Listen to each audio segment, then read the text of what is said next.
My name is Gail Swain, and I am so excited to welcome all of you to this webinar. As you know, Project 2025 is so important, and we really wanted to learn much more about it. The way this all happened was we were having a board meeting, and Kathy Harper, our public policy chair, and Kathy Foxhoven, our program vice president, and I started talking about it and said, what can we do? There's so much that affects women and girls. And you're going to hear all about that in our webinar. So I won't say any more about that. And I just want to thank you for coming. I want to make a special shout out to our branch members, to the members from AUW California from all over the state, to the Oregon online branch, to the Washington online branch. And like I said, people from all over the country have joined us tonight. And I mentioned Kathy Foxhoven, our program VP, and Kathy Harper, both talked to Amy to bring this to us, and you're going to learn all about them. So with no further ado, let me introduce to you Kathy Foxhoven, the Program Vice President of California Online. Oh, but I forgot one thing, Kathy. I see you're there. I forgot to introduce the co-chair of public policy, which is Missy Maseko. She and Amy work closely together. Missy, there's her picture, is a faculty member in political science, anthropology, women's gender and sexuality studies, and linguistics at the California State University in Long Beach. And her and Amy are directors and co-chairs of public policy. So now I'll be quiet. Take it away, Kathy. Well, I do want to welcome Amy Hom and Missy Maseko. I knew Amy for the work that she did with all of the legislative work for the last 2 years for the leadership lobby days that we had in Sacramento. And then, Missy, I remember you when Charmin Gehring went and talked about how wonderful you were and that you needed to be a part of the board. And now you are part of the board. So welcome to the two of you. Amy is going to be doing the presentation, and Melissa or Missy will go ahead and answer the questions. So I'm going to turn it over to the two of you, Amy and Missy. Well, thank you very much, Kathy. Good evening, everyone. Thank you so much for joining us tonight to talk about Project 2025 and how it would impact AAUW's values and public policy priorities. As we go through the presentation, please feel free to put any questions that you have into the Q&A. And Missy is going to be replying to questions as she's able to in real time through the Q&A function. We're so lucky to have her to manage the questions because she is extremely knowledgeable about this subject. At the end of the presentation, we should have a few minutes for Q&A, which Missy will lead, and we will have the opportunity to highlight some of the questions that may be of greatest interest to the group. This is our agenda. We'll start with the background of Project 2025, and we'll then get into the different ways Project 2025 would impact AAUW's values and public policy priorities. And we'll talk a little bit about whether this can really happen and what we can do. The goal of this webinar is to share some of the ways Project 2025 would directly impact AAUW's values and public policy priorities. There are a lot of disturbing things in Project 2025 that we will not be talking about because they don't directly impact AAUW's public policy priorities. We're going to stay focused on the parts of Project 2025 that would affect AAUW's values. And we're only going to be scratching the surface tonight. There is so much in Project 2025 that it would be impossible to cover it all in an hour, but we hope that we'll be able to give you some idea of what is at stake. So let's first start with the background of Project 2025. What is it?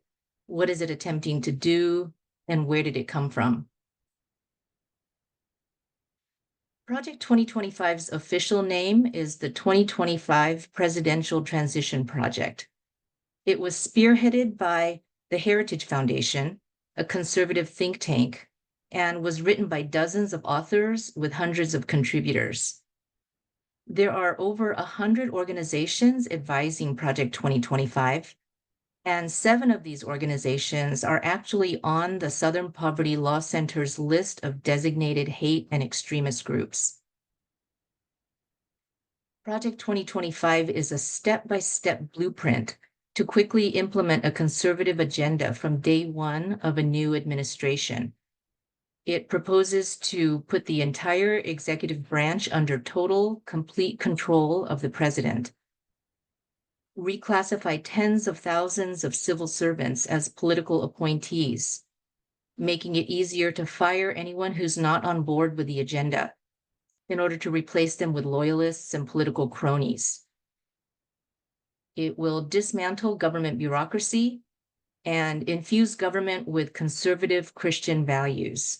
This is very much a Christian nationalist agenda. Project 2025 consists of 4 pillars, which are essentially 4 phases. Pillar 1 is the Mandate for Leadership 2025, the Conservative Promise. This is a 922-page policy book laying out exactly how to overhaul the federal government step by step. I've linked it here so that you can peruse it at your leisure. Pillar 2 is a personnel database. The goal is to build a roster of 20,000 potential personnel in order to streamline the appointment process. This is essentially a LinkedIn of like-minded conservative job candidates. Pillar 3 is the Presidential Administration Academy, which is an online training program to indoctrinate an army of political appointees. ProPublica obtained more than 14 hours of these videos, which I've linked here in case you're interested in seeing some of them. And Pillar 4 is the 180-day transition plan. This is the playbook, and it has not been made public. Who is the Heritage Foundation? The Heritage Foundation was founded 50 years ago and is considered to be one of the world's most influential think tanks. They have been publishing mandates for leadership for every new administration since 1980.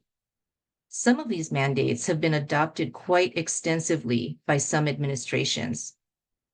Mandate for Leadership 2025 is the 9th edition in the series. Tonight, we will focus on Pillar 1 of Project 2025, which is the 922-page policy book, Mandate for Leadership 2025. We're going to highlight AAUW's values and public policy priorities that would be directly affected by the policy proposals in Mandate for Leadership 2025.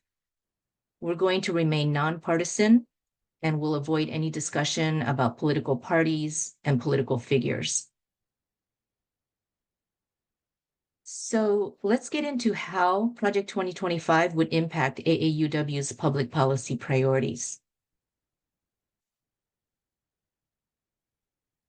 AAUW California's public policy priorities are comprised of 4 pillars: equal access to quality public education for all students, economic security for all women, social and racial justice for all members of society, and increased representation of women in leadership roles.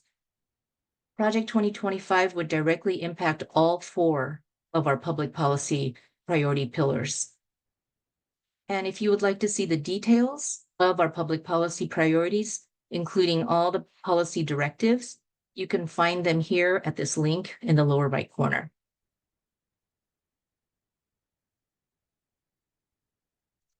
Let's start by diving into AAUW's first public policy priority pillar, equal access to quality education for all students.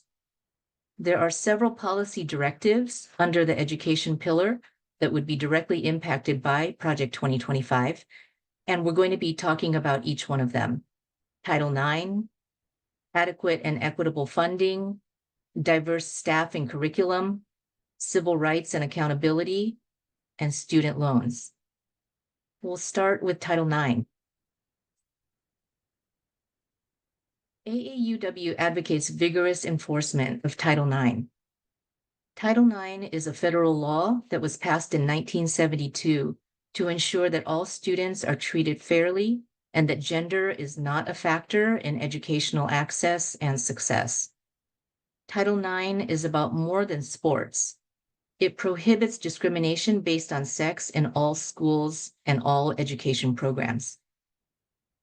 In April of this year, new Title IX regulations were issued to expand protections for campus sexual assault survivors and expand Title IX protections against sex and gender-based harassment and discrimination in order to protect LGBTQ+ students and pregnant and parenting students.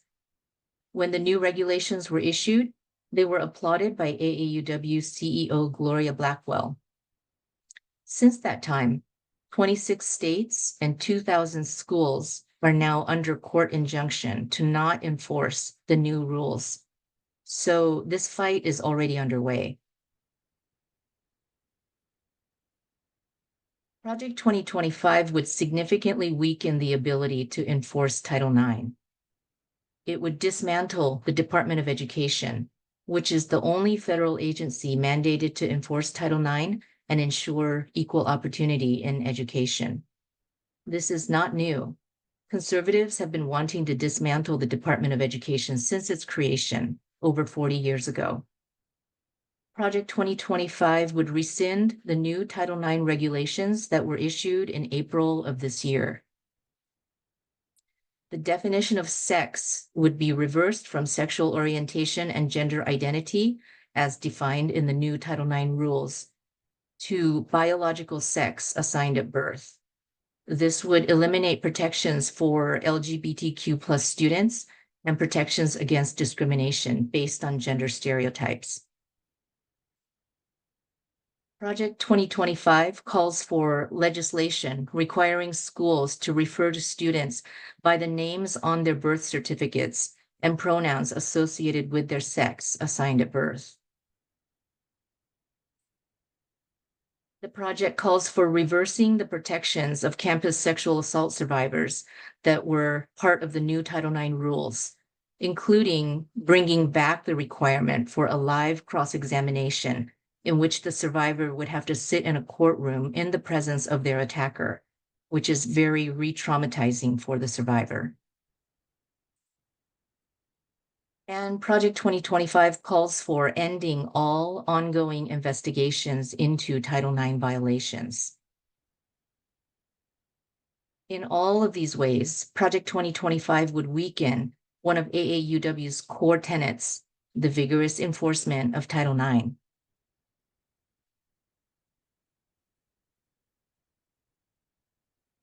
AAUW advocates equal and equitable funding at all levels of education. Project 2025 would phase out Title I, which provides funds to schools serving low-income students living in areas where the local property tax revenue is not sufficient to provide a high-quality education. More than half of the schools in the nation are eligible for Title I. At least 5% of teacher positions in 32 states would be lost if Title I were eliminated. Project 2025 would also phase out Head Start, which serves low-income children and families with programs providing early childhood education, health, and nutrition services. In these ways, Project 2025 undermines one of AAUW's core tenets, adequate and equitable funding for education.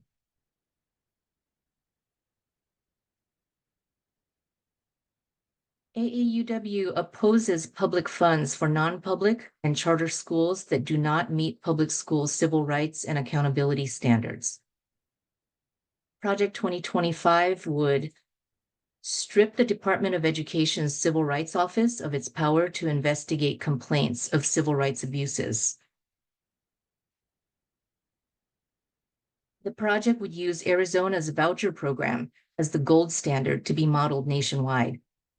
Arizona has one of the nation's largest and most unaccountable voucher programs, and it predominantly benefits private school families. Project 2025 would weaken regulations against charter schools, and it would promote private school choice.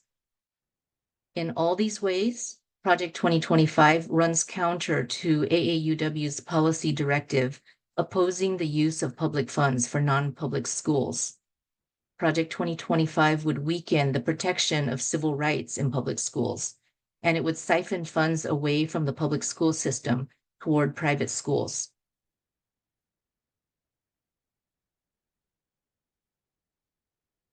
AAUW advocates access to diverse staff and curriculum that represents historically accurate information.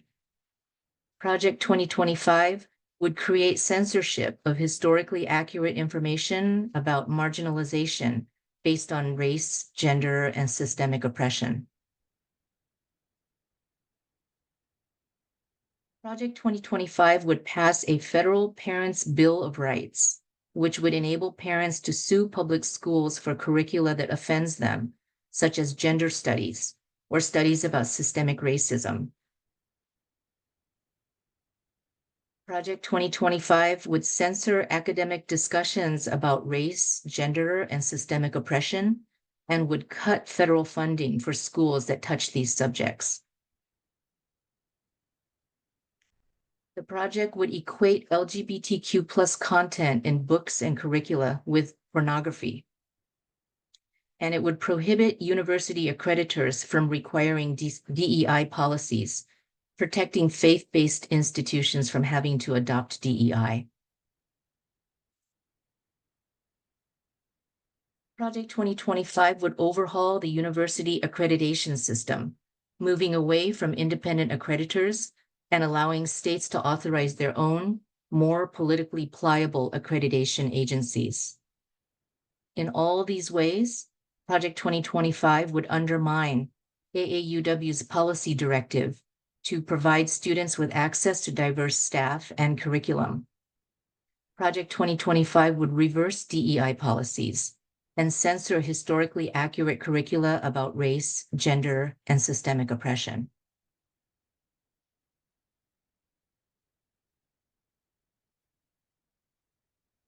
AAUW supports legislation that would make college more affordable for all students, including increased funding for public colleges and universities, tuition-free and debt-free options, income-driven repayment options, and protections against abusive and fraudulent practices by schools and lenders.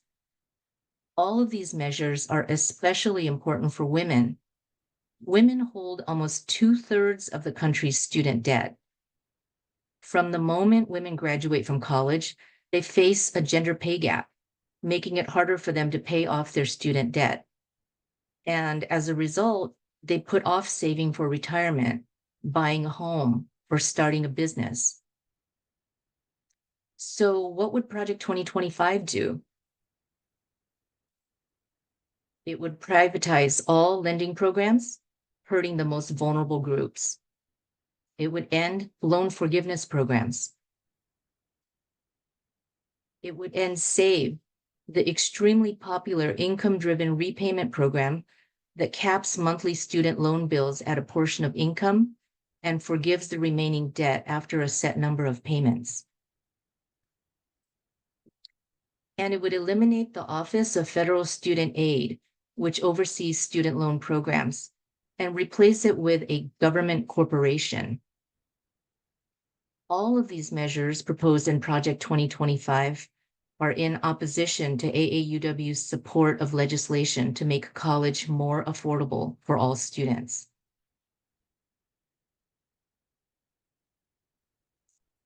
Now, let's move to the second AAUW public policy priority pillar, economic security for all women. There are several policy directives under the economic security pillar that would be directly impacted by Project 2025. Equity in the workplace, enforcement of anti-discrimination statutes, security in retirement, and childcare. Let's start with equity in the workplace. One of AAUW's core tenets under economic security is equity in the workplace. Project 2025 would reorient EEOC enforcement priorities toward religious liberty. This not only decreases focus on current priorities, including pay discrimination, sex harassment, and racial discrimination, it is, in fact, at odds with these priorities. Project 2025 would eliminate the Office of Federal Contract Compliance Programs, which has spearheaded important challenges to pay discrimination. It would reverse DEI programs and policies. And it would make it easier for employers to classify workers as independent contractors, depriving them of worker protections like overtime pay and minimum wage. In all these ways, Project 2025 would make it easier for employers to violate laws against pay discrimination and would make it more difficult to achieve AAUW's public policy directive of equity in the workplace.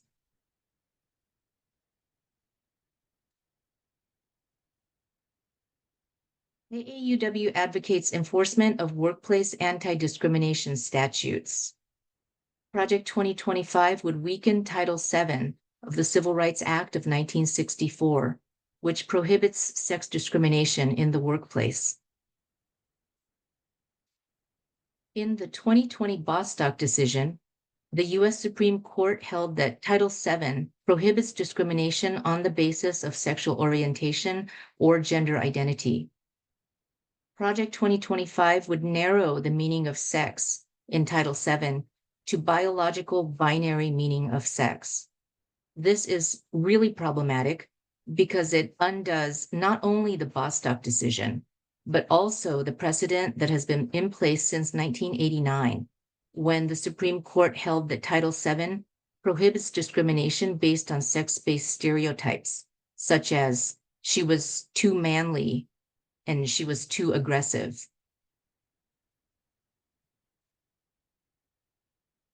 Project 2025 would eliminate mandatory data collection of Title VII violations. Without collection of this data, inequities cannot be identified and addressed. The project would refocus EEOC enforcement away from sex and race discrimination and focus efforts instead on claims of religious discrimination. In these ways, Project 2025 runs counter to AAUW's policy directive to enforce workplace anti-discrimination statutes, particularly sex discrimination.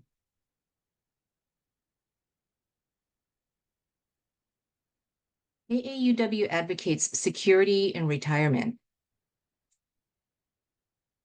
Project 2025 would change Medicare to make Medicare Advantage the default enrollment option rather than Original Medicare. Original Medicare provides broader coverage and is less restrictive, whereas Medicare Advantage has provider networks and can require prior authorization. This is a move toward privatization of Medicare. Project 2025 would repeal the Medicare drug price negotiation program of the Inflation Reduction Act in order to restore private sector negotiations. This will cause millions of Medicare Part D enrollees to pay more out of pocket for medications.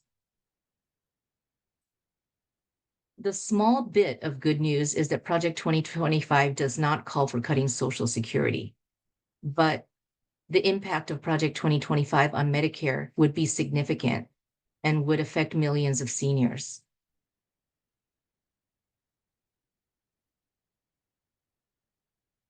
AAUW advocates access to quality, affordable childcare.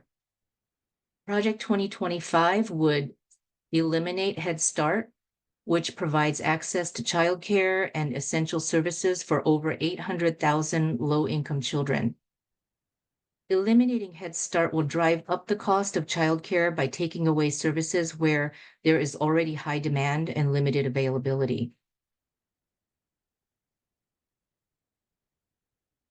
Project 2025 would prioritize funding for home-based childcare rather than universal childcare, offsetting the cost of staying home with a child. This prioritizes the choice to stay home with a child rather than pursuing a career. In these ways, Project 2025 undermines AAUW's policy directive of access to quality, affordable childcare. Project 2025 would make childcare more expensive and less accessible for working women, with a significant impact on middle and low-income families who need dual incomes.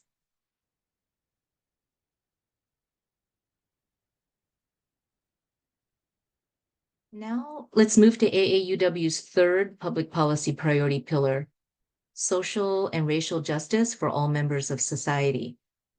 Again, there are a number of policy directives under this pillar that would be directly impacted by Project 2025. Reproductive health, healthcare, housing, and a healthy environment, civil rights, and voting rights. Let's start with reproductive health. Self-determination and reproductive health is one of the core tenets of AAUW. Project 2025 would disavow abortion as part of healthcare and would recast the Department of Health and Human Services as the Department of Life, with the mission of furthering the health and well-being of all Americans from conception to natural death. Project 2025 would withdraw Medicaid funds for states who expand abortion access and would prohibit Medicaid funds for Planned Parenthood. The project would reverse the FDA's approval of mifepristone.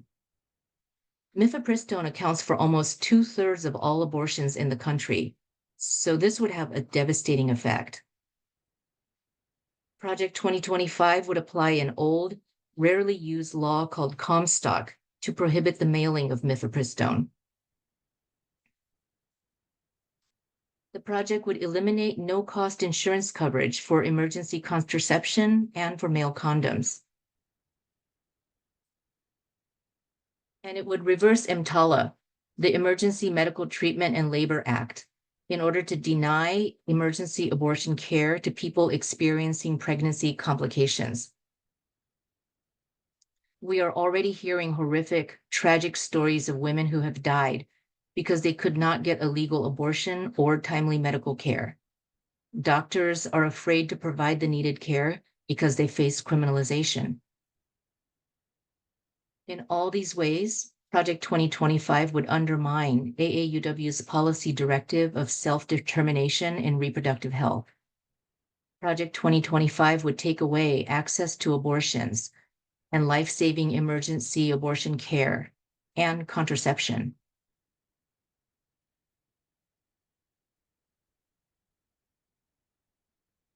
AAUW advocates equal access to quality, affordable healthcare, housing, and a healthy environment. In the area of healthcare, Project 2025 would reduce funding for Medicaid, which provides healthcare to low-income people. It would also impose Medicaid work requirements, which have been shown to result in loss of coverage and worse health outcomes. In the area of housing, Project 2025 would repeal the regulation called Affirmatively Furthering Fair Housing, which promotes fair housing and combats patterns of segregation and racial bias. It would end housing first programs that work to reduce homelessness. It would also restrict HUD programs and make it harder for single mothers to get housing assistance, imposing more work requirements. In the area of healthy environment, Project 2025 would end the focus on climate change and green subsidies.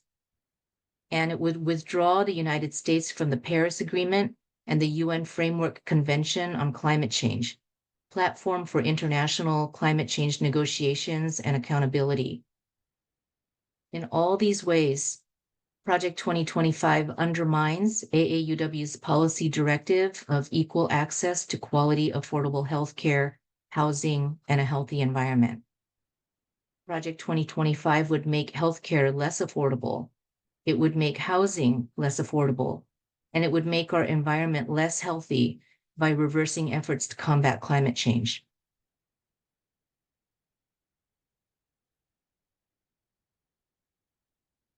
AAUW advocates the guarantee of civil and constitutional rights for all, including all forms of gender equity and expression and all family structures.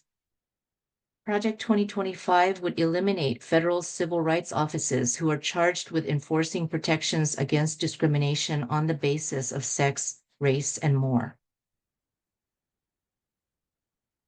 It would dismantle policies promoting DEI, gender justice, and racial justice. It would prioritize families comprised of a married mother, father, and their children.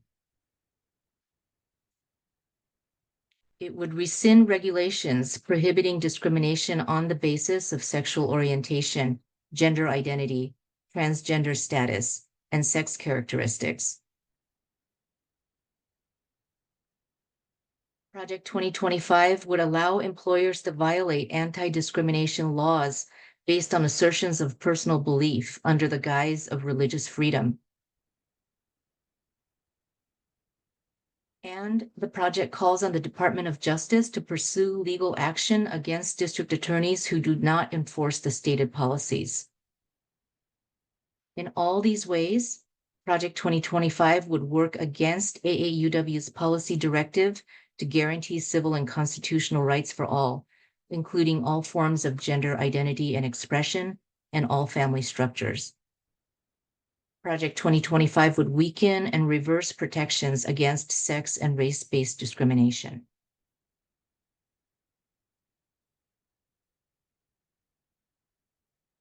AAUW advocates protection and expansion of voting rights. Project 2025 would undermine the Department of Justice's Civil Rights Division, which defends Americans of color in civil rights cases, and enforces the Voting Rights Act and the National Voter Registration Act. The project would move the responsibility of investigation of voter fraud allegations from the Civil Rights Division to the Criminal Division of the DOJ. It's important to note that allegations of widespread voter fraud have been disproven and are disproportionately targeted at Black voters.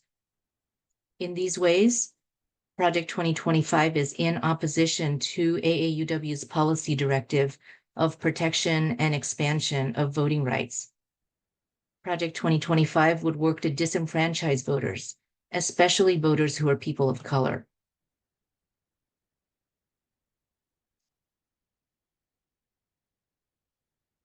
AAUW California's final public policy priority pillar is increased representation of women in leadership roles. AAUW advocates increased representation of women in leadership roles. Project 2025 would undermine this policy directive and would result in even fewer women rising to leadership roles because of all the ways we talked about tonight in which women would be economically marginalized and unable to sustain educational access. And this is doubly true for non-white, non-heteronormative women.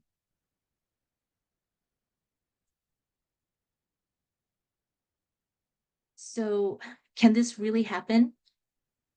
The short answer is yes. Underpinning Project 2025's proposals is the unitary executive theory, a theoretical interpretation of constitutional law in which the president has sole authority over the executive branch. It is an expansive interpretation of presidential power that aims to centralize greater control over the government in the White House. It implies that Congress's power to check the executive branch is limited. The current U.S. Supreme Court is very sympathetic to the unitary executive theory. In July 2024, the U.S. Supreme Court granted broad presidential immunity for any official act taken while in office. This sets the stage for expanding presidential power. Implementation of Project 2025 is expected to draw dozens of lawsuits. It's important to note that conservatives have been working for years to pack the courts, starting with the lower courts, in order to build a pipeline of conservative judges for the higher courts, all the way up to the Supreme Court. This is and has been a core part of the conservative strategy for decades. Because of this, it's reasonable to believe that depending on what courtroom a lawsuit ends up in, if the judge is conservative, he or she may view the case favorably toward Project 2025 and the expansion of presidential power. So what can we do? We can vote. We need to vote. Vote like your life depends on it. The 2024 election is arguably going to be the most consequential election in modern history. So please vote. Please encourage everyone you know to vote and make their voices heard.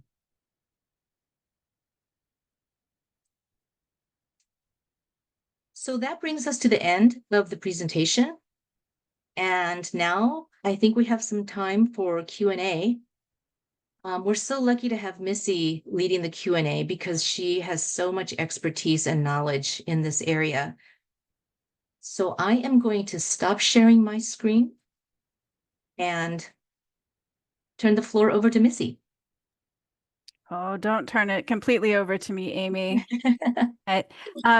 So we didn't have a ton of questions in the chat, but we have 3 questions right now that all kind of are asking a similar set of things. So I'm gonna read them all and then I'll start addressing them and like maybe we can just ping pong back and forth. But before I even start that, can I just pause for a second and say that Amy did a fantastic job and therefore answered most of the questions before they came up. So that was pretty good, Amy.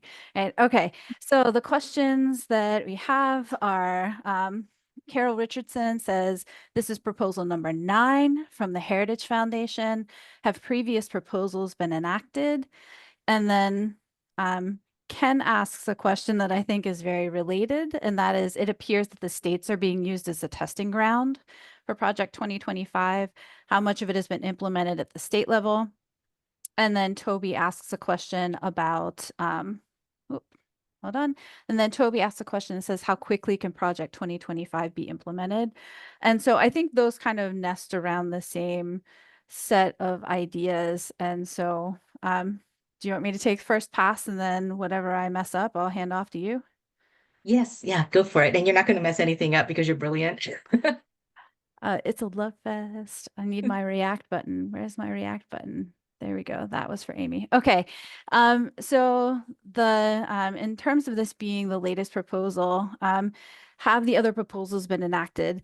And this is a large proposal and it's a multifaceted kind of effort.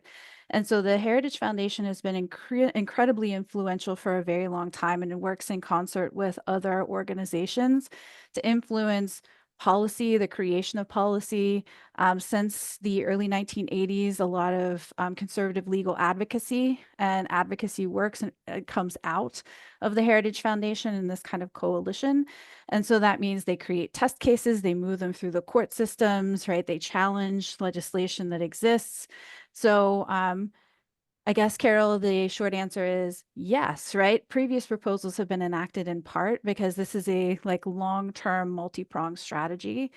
And in part, right, as Amy mentioned, you already have the kind of move to put judges in place, not just at the Supreme Court, but the whole way down, right? And then you have other organizations that are doing watchdogging work within the states and at the federal level.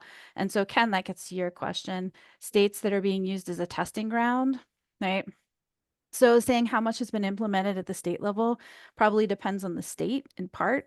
Some states have more of this kind of test legislation and the testing of, being able to pack courts with certain kinds of judges. So I think that would depend on the state, how much has been implemented at the state level. So I hope that right, answers your question. And so, for instance, would be, um, you know, certain states will advance a piece of legislation, such as the Save Women's Sports Bill, right? And so it moved really quickly in a couple of states. And then as a model, both for the creation of the legislation and the way that it moves, it got picked up by a number of other states and moved that forward, right? Which is an attack on, right, some of the Title IX legislation that we've been talking about.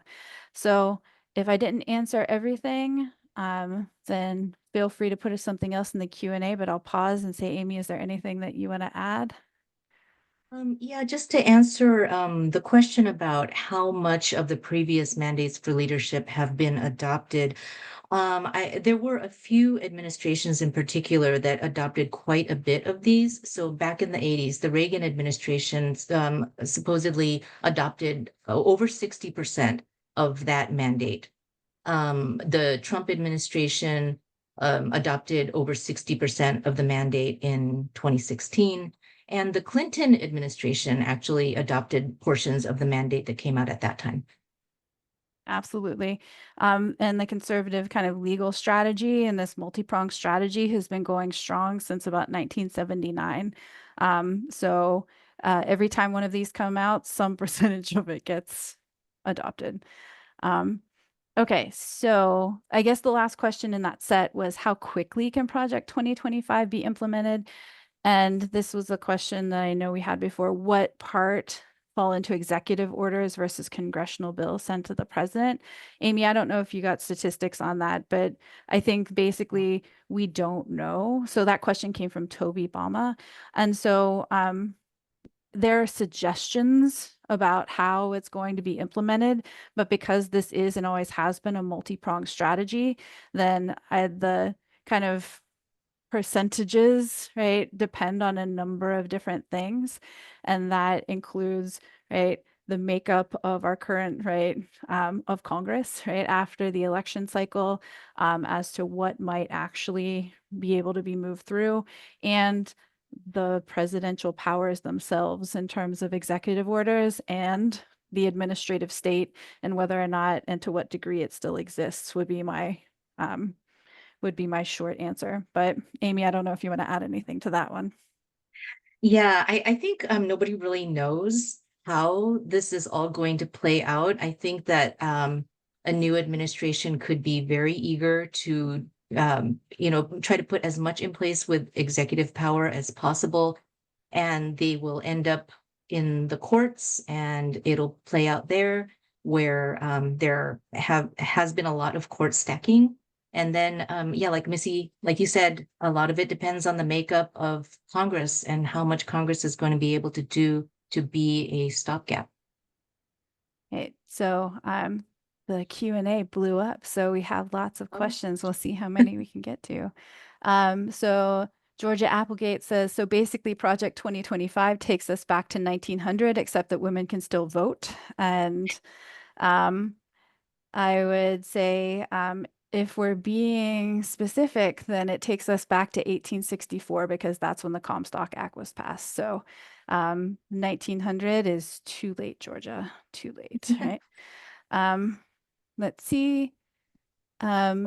We touched on this, but I'll still bring up the question. If Project 2025 is implemented on any level, does the legislative branch have any options to counter some of these aspects? Um, and I'd say, right, yes, this doesn't have to be, right? This is why we say go vote, right? And this isn't terrifying.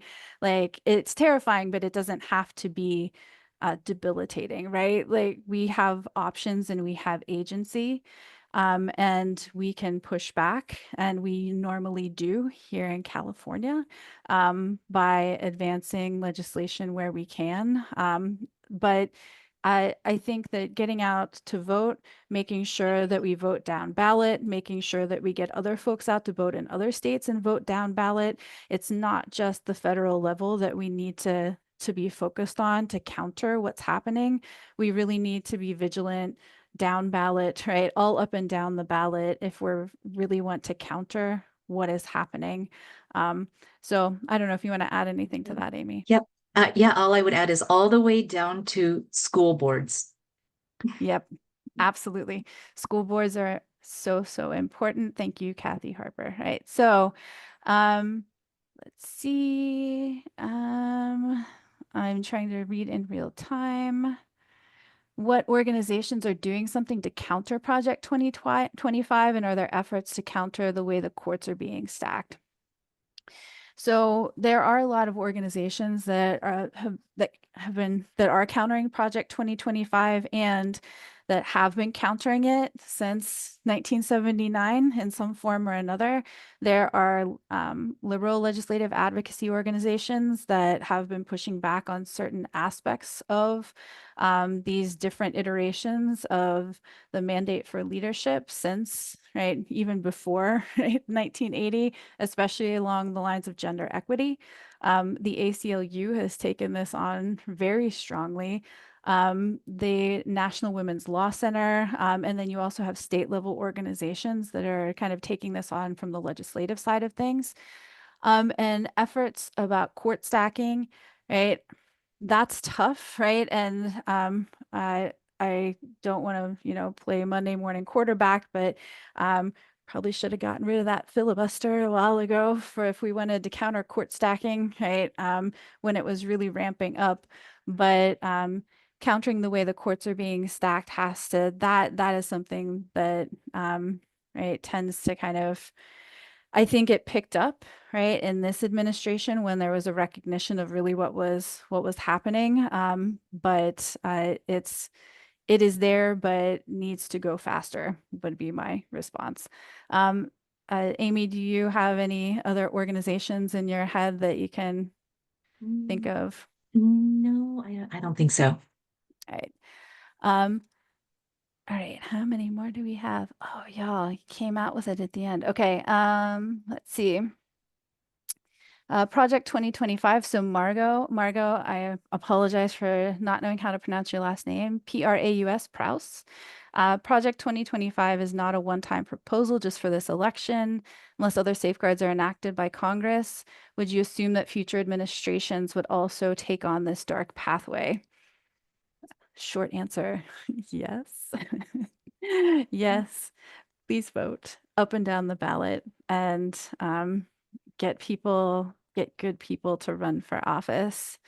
And because this is an ongoing thing, right?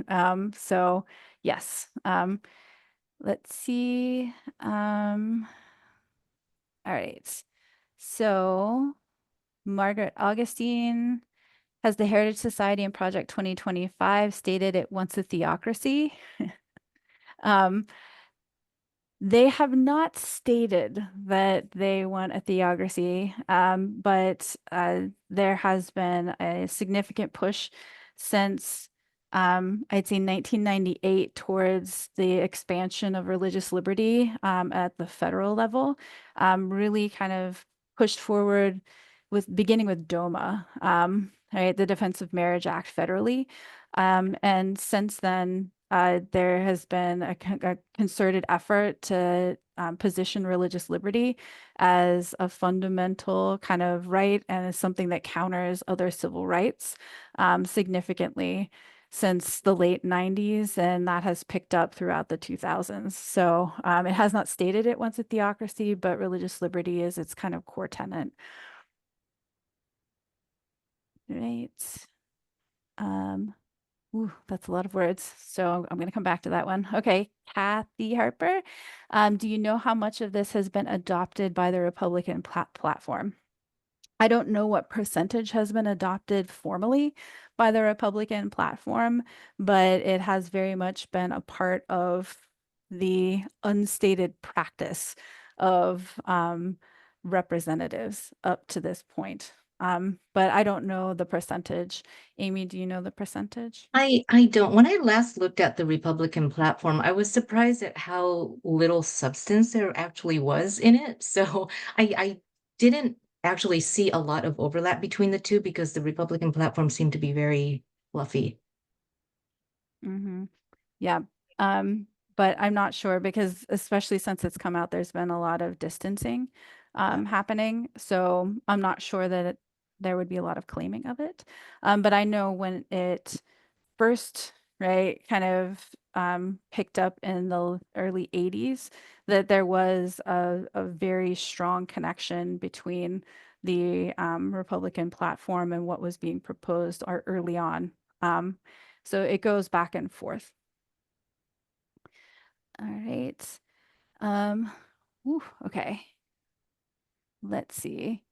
Um, this I'm gonna say answer live, but this one we might need to kick because I'm not sure of it. So Catherine Azevedo says, who are the big players writing or orchestrating the Heritage Foundation and Project 2025? And I assume that means individual people. And so I know of people who have been kind of named and talked about, but I don't know who the head kind of authors are at the foundation. Amy, do you know that one? Yeah, one of their names is Dan. I don't remember their names off the top of my head, but actually, we're gonna link out that book. And in the front of the book, all of the authors and contributors and advising organizations are all listed in there. So you can see who a lot of those people are. And because it's kind of partisan, I didn't actually include the resource here in this deck, but if you Google relationships between Project 2025 and the previous administration, you can find a lot of names of people who used to work or were associated with the previous administration. Um, okay. Ken Ken Olson has a big question. Okay. So the big question is, hopefully it doesn't come about, but which chamber would you say is most critical for stopping Project 2025? Ooh, that's a good question. Um, so I'm I'm somewhat biased, but that's why I keep saying, and I don't know if you're talking about federally, but to me, the further down ballot that you install people, the more that you're able to actually create local level meaningful legislation. Right. So I always think of it as a bottom and a top approach, like a sandwich. Like, so we want to get a lot of people up here, but we also need to have a lot of people down at the bottom. So I think of it as a sandwich in order to stop Project 2025. Because even if there's federal legislation, you know, federal legislation doesn't mean that every state follows it. So I think we need to think about, I know this is like a lobbing it up in the air answer, Ken, but I think it's hard to say exactly where we would place our energy in part because we don't know 100% how they're strategically going to attempt to implement. But I always think of it sandwich effect, right? Like people at the very bottom, making sure that we have state level protections to fight back against federal protections. But that's ideally, can we please have Congress? So that would really be useful for mitigating some of the bigger impacts, I think. Amy, do you have any thoughts on that? My thought is the Senate, because I think it would be hard for some of the more crazy proposals to get past, a filibuster. Yeah. Um, so come on, Montana. All right. Let's see.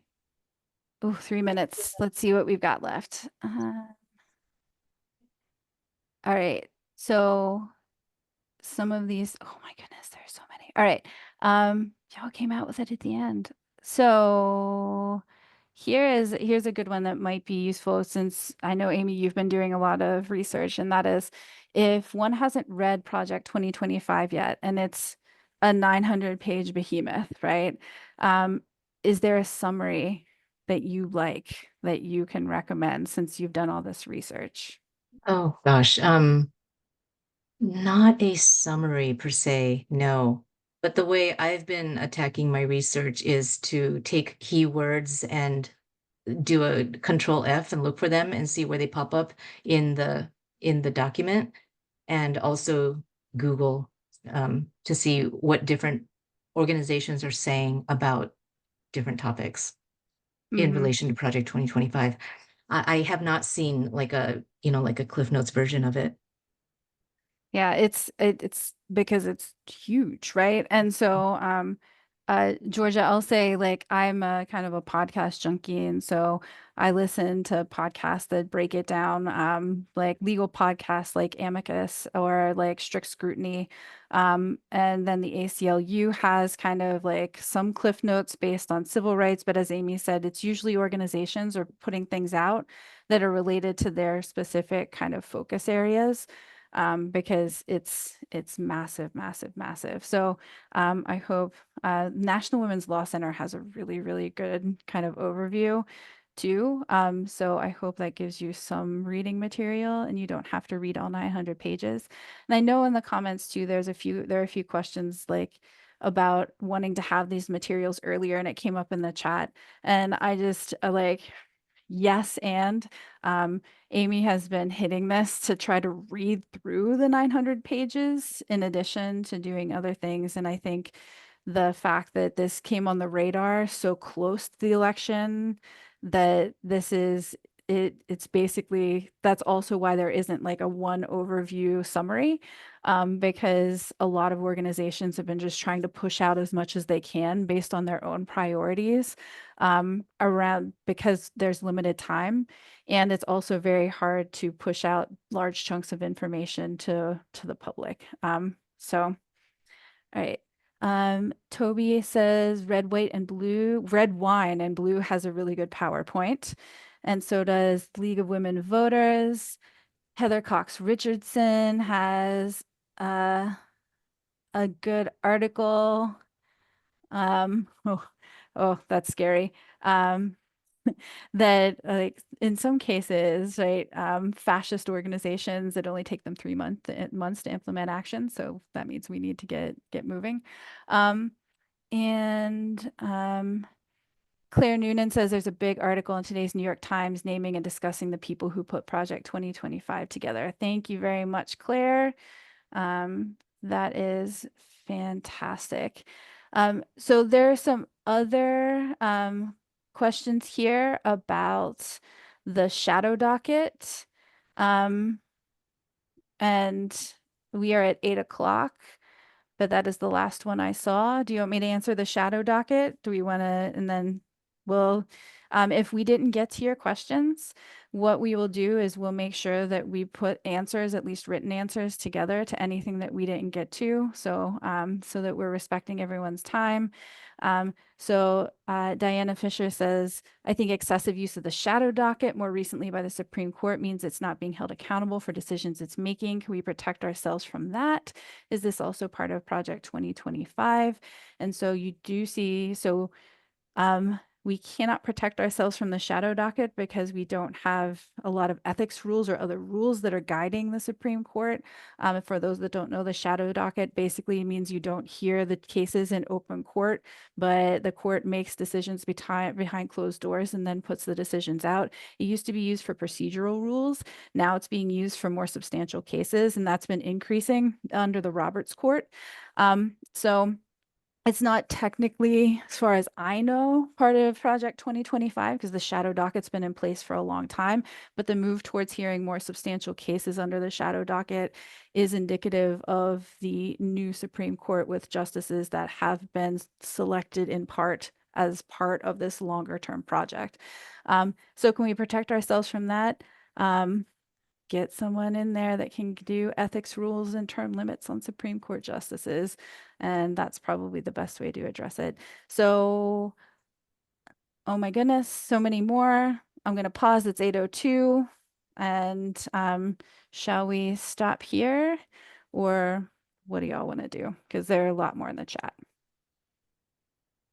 Yeah, I think to be respectful of people's time, we will answer all the questions that came in and send out a document that has all the questions and the answers. But really appreciate all the interest and enthusiasm by everybody. And thank you, Missy. Let's turn it back over to Gail so that she can close the meeting. Awesome. Thanks, everyone. And thank you, Amy. Thank you. Hi. Oh my gosh. I thought I knew a lot about 2025, but no, I did not. Well, I'm sure you're all as blown away as I am. And Amy and Missy, you were incredible. And I just want to point out that there's so much. I didn't thank the people that don't belong to AUW that joined us tonight, because there was, you didn't have to be an AUW member to be here. So I just want to point that out. And in the chat, I did put the website for California Online.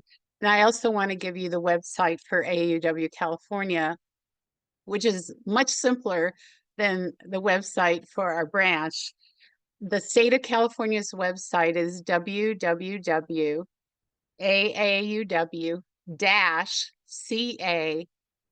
and then .org.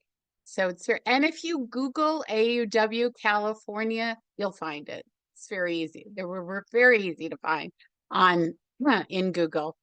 So I also want to point out that Jalinka Barrett, our state office manager, was very instrumental in this webinar happening and being so well organized.